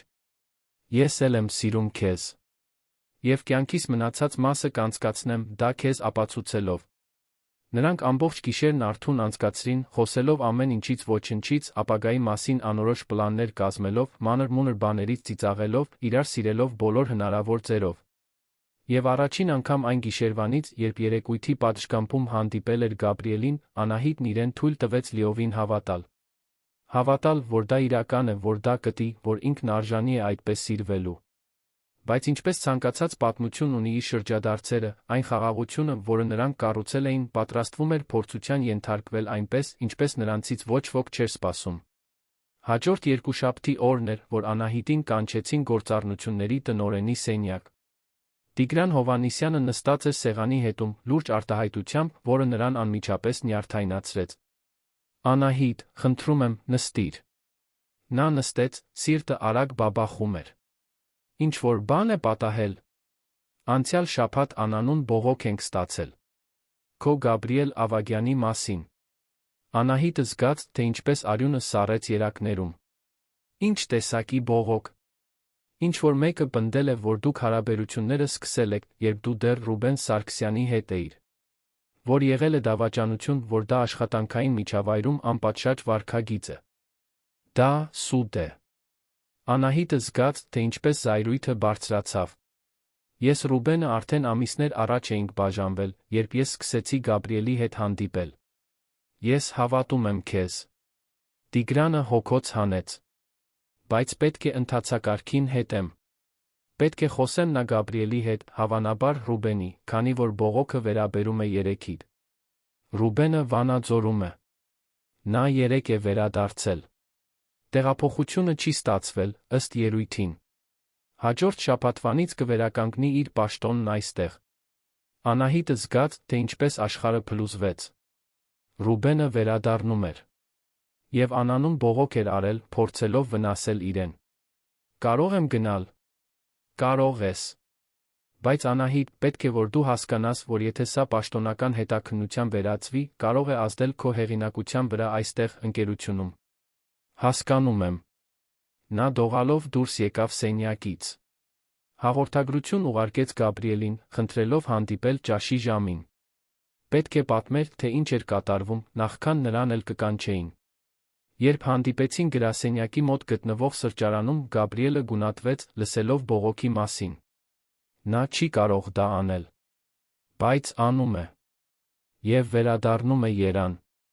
Գաբրիելը ձեռքերն անցկացրեց մազերի միջով, հիասթափված։ Սա հետապնդում է։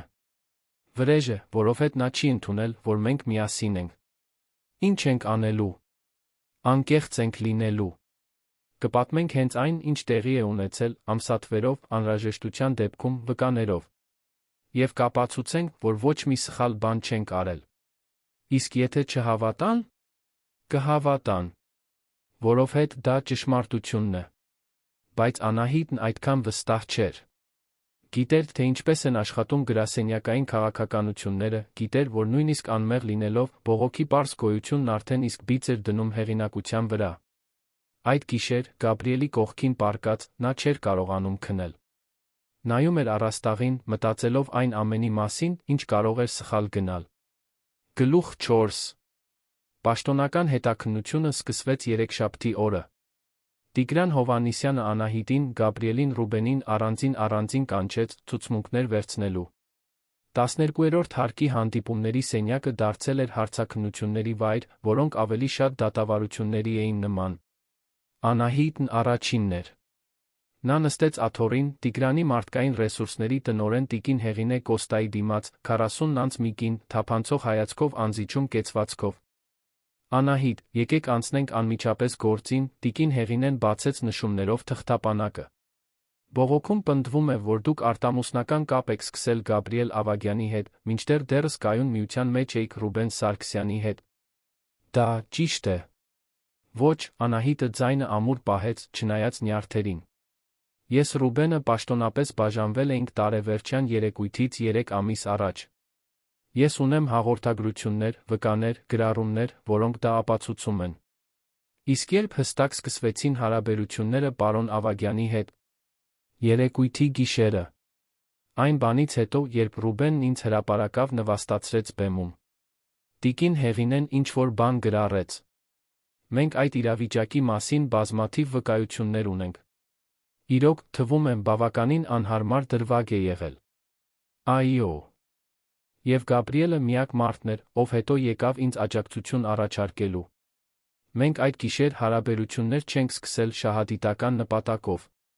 Սկսել ենք, որովհետև նա իրեն դրսորեց որպես մի տղամարդ, որը տարբերվում էր այն ամենից, ինչ ես ճանաչել էի։ Իսկ պարոն Սարգսյանը։ Նա գիտեր, որ դուք հարաբերությունների մեջ եք։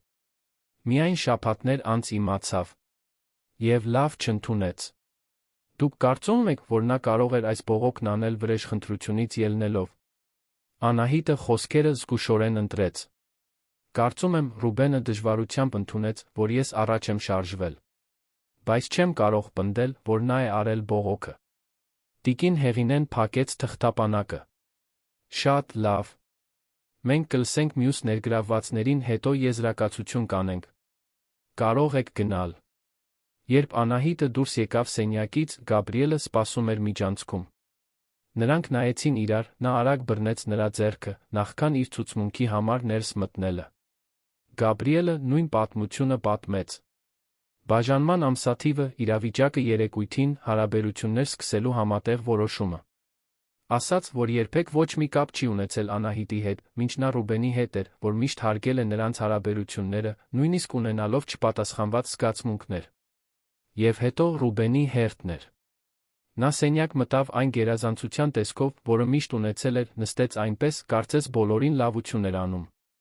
Պարոն Սարգսյան, սկսեց տիկին Հեղինեն, մեր ստացած անանուն բողոքը, կարծես, գալիս է իրավիճակին մոտ կանգնած մեկից։ Կցանկանայիք մեկնաբանել Անահիտ Մանուկյանի Գաբրիել Ավագյանի միջ հարաբերությունները։ Ռուբենն առաջ թեքվեց, արհեստականորեն անհանգիստ արտահայտությամբ։ Տեսեք, ես չէի ցանկանա խնդիրներ ստեղծել, բայց զգում եմ, որ բարոյական պարտականություն ունեմ անկեղծ լինելու։ Ես միշտ կասկածել եմ, որ նրանց միջ ինչ-որ բան կար, նախքան մեր բաժանվելը։ Գաբրիելը միշտ տարօրինակ կերպով էր նայում նրան։ Միշտ պատրվակներ էր գտնում նրա հետ խոսելու։ Եվ եկեք խոստովանենք, շատ մեծ զուգադիպություն է, որ նրանք սկսել են հանդիպել հենց այն գիշեր, երբ մենք բաժանվեցինք։ Դուք երեկույթից 3 ամիս առաջ չէիք բաժանվել, միջամտեց Տիգրանը։ Պաշտոնապես այո, բայց մենք փորձում էինք հաշտվել։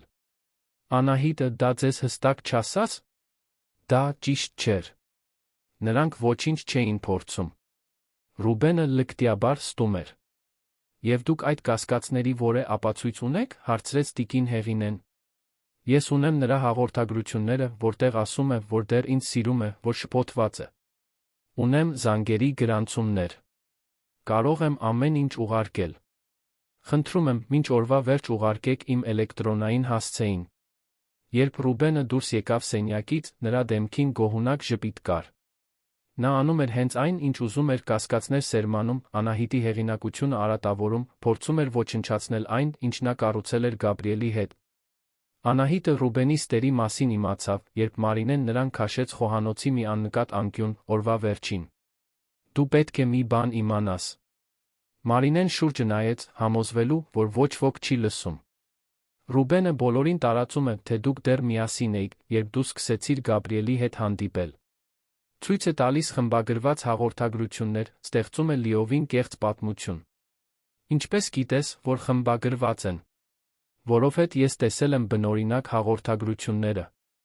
Հիշում ես այն օրը, երբ դու ինձ ցույց տվեցիր հեռախոսդ կարդալու որոշ զրույցներ, որոնք ունեցել էիր նրա հետ բաժանումից հետո։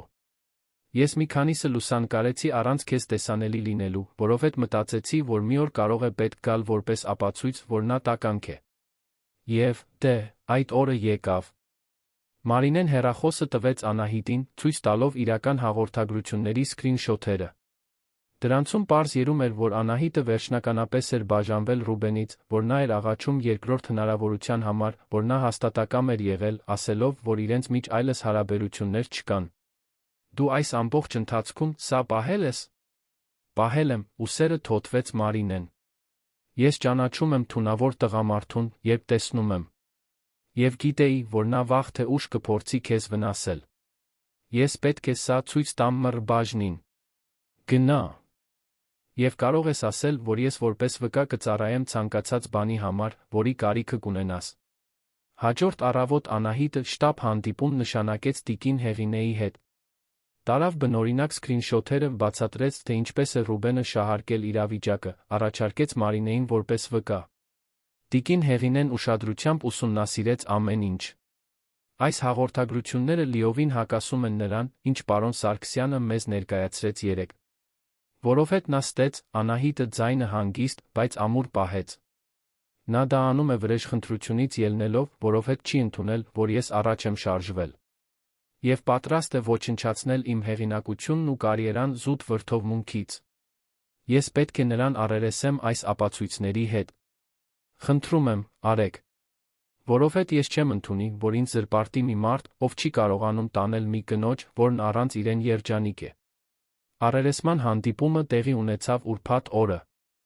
Ռուբենին նորից կանչեցին, այս անգամ Տիգրանն ու տիկին Հեղինեն բոլորովին բարեհամբույր չէին։ Պարոն Սարգսյան, մենք այստեղ ապացույցներ ունենք, որ ձեր ներկայացրած հաղորդագրությունները շահարկվել են, տիկին Հեղինեն թղթերը դրեց սեղանին։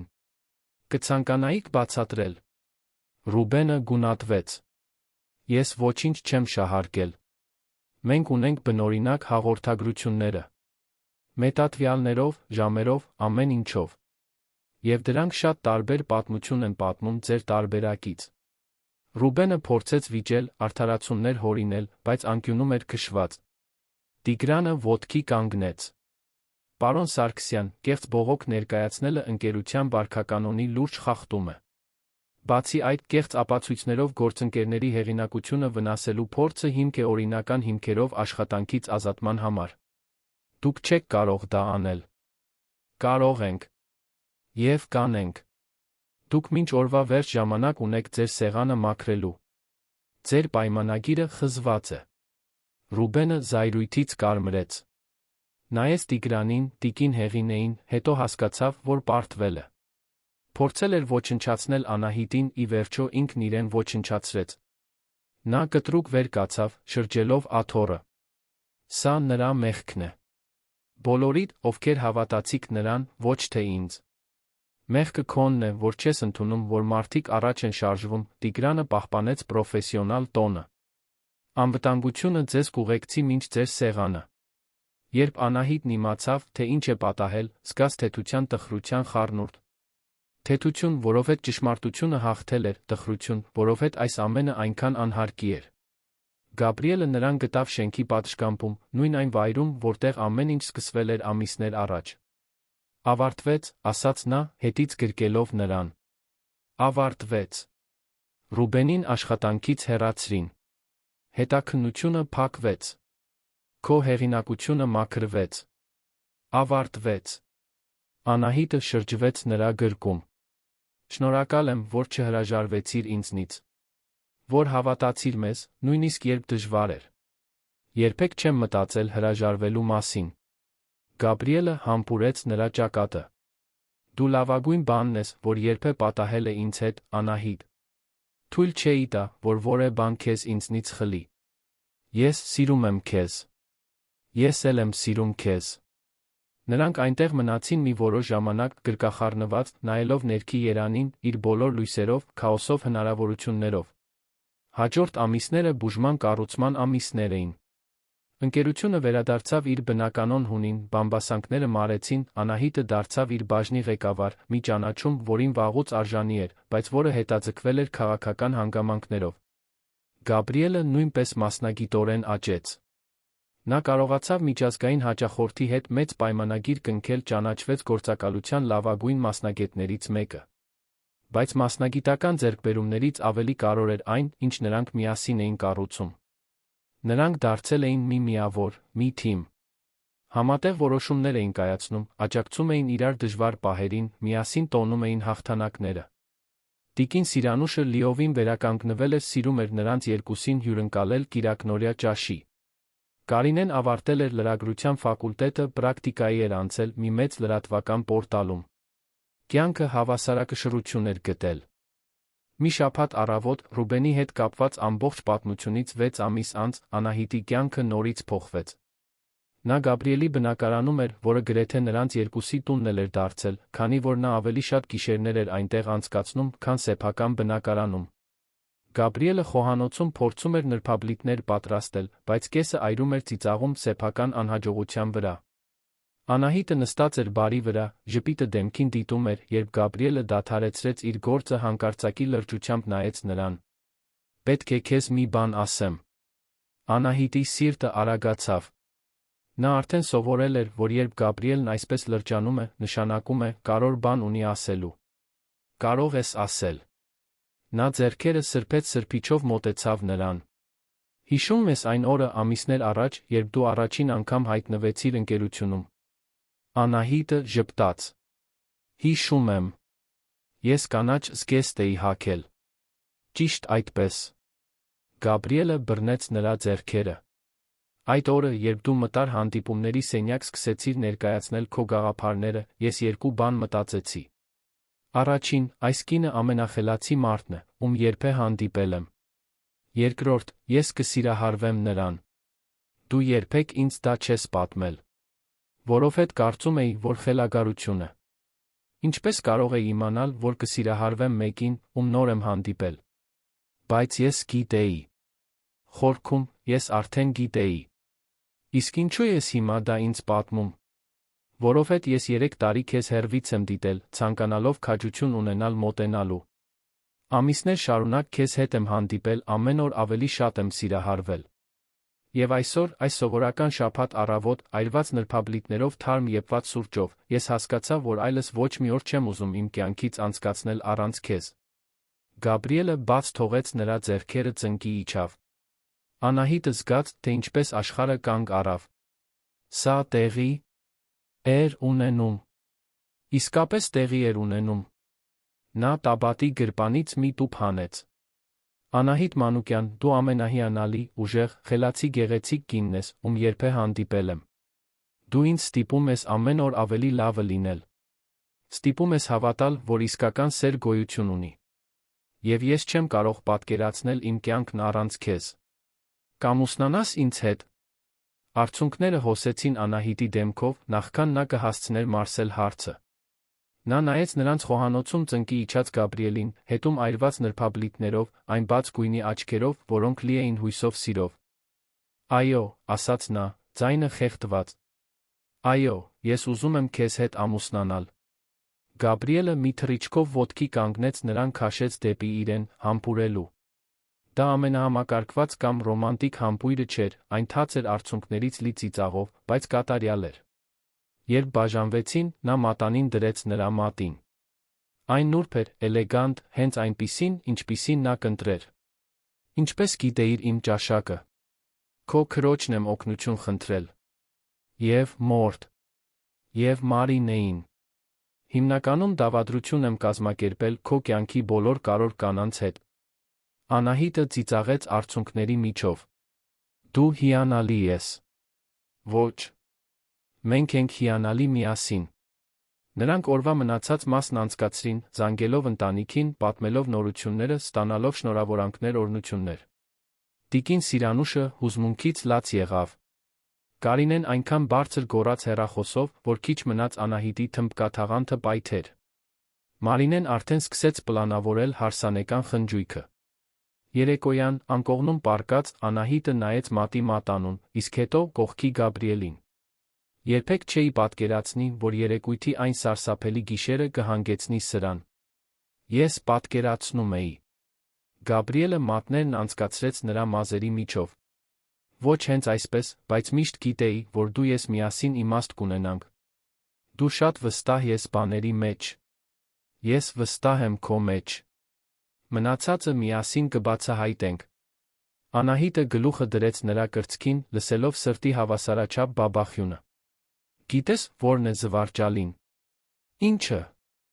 Ռուբենն ինձ այն երեկույթին սառնարան անվանեց։ Ասաց, որ ես սառն եմ, որ ոչինչ չեմ տաքացնում։ Եվ դու ապացուցեցիր, որ նա լիովին սխալ էր։ Ոչ։ Անահիտը գլուխը բարձրացրեց, նրան նայելու։ Ես ապացուցեցի, որ նա կիսով չափ ճիշտ էր։ Ես ընտրողաբար եմ վերաբերվում։ Ջերմություն չեմ վատնում նրանց վրա, ովքեր արժանի չեն։ Բայց երբ գտնում եմ մեկին, ով արժանի է, ես ամեն ինչ հրթեհում եմ։ Գաբրիելը ժպտաց։ Եվ դու ինձ հրթեհում ես ամեն օր։ Լավ է։ Որովհետև մտադիր եմ դա շարունակել անել կյանքիս մնացած մասը։ Նրանք համբուրվեցին, այդ համբույրի մեջ ամեն ինչ կար։ Կար անցյալի ցավը, որը հաղթահարել էին, կար ներկայի ուրախությունը, որն ապրում էին, կար ապագայի խոստումը, որը միասին կկառուցեին։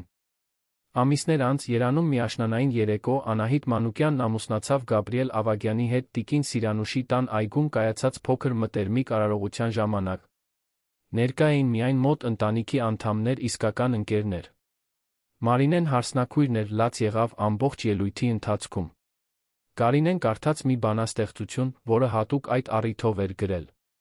Տիկին Սիրանուշը օրհնեց նրանց երկուսին իմաստությամբ սիրով լի խոսքերով։ Երբ քաղաքացիական կացության ակտերի գրանցման աշխատակիցը հարցրեց, թե արդյոք Անահիտն ընդունում է Գաբրիելին որպես ամուսին, նա նայեց այն տղամարդուն, ով հայտնվել էր իր կյանքի ամենավատ գիշերներից մեկում դարձել դրա լավագույն մասը, ասաց աշխարհի ամբողջ վստահությամբ. Այո։ Եվ երբ Գաբրիելի հերթը եկավ, նա բռնեց նրա ձեռքերը, նայեց այն մուգ աչքերին, որոնք տարիներ շարունակ հեռվից էր հիանում, ասաց. Այո։ Այսօր, վաղը միշտ։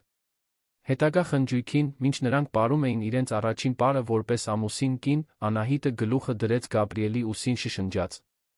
Շնորհակալ եմ։ Ինչի։ Համար։ Որ ինձ տեսար, երբ ես անտեսանելի էի։ Որ ինձ հարգեցիր, երբ ես անարգված էի։ Որ ընտրեցիր մնալ, երբ ավելի հեշտ էր հեռանալ։ Գաբրիելը նրան այնքան հեռացրեց, որ կարողանա նայել նրա աչքերին։